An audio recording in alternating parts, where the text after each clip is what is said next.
Hello mga kaibigan, good morning once again. Nandito naman tayo muli. Ma-updates tayo sa mga presyo sa ating mga prutas, mga super yummy na mga prutas, mga palangga.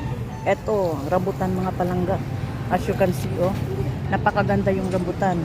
Looks yummy. Ang price niya mahal pa nung tag 50 per kilo. Ayan.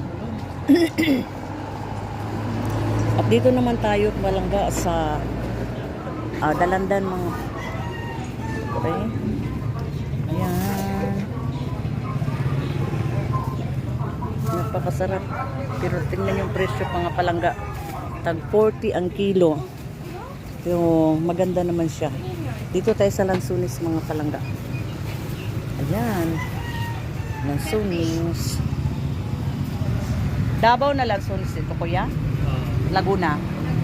Okay. Matamis siya, no? 120 ang kilo mga palangga.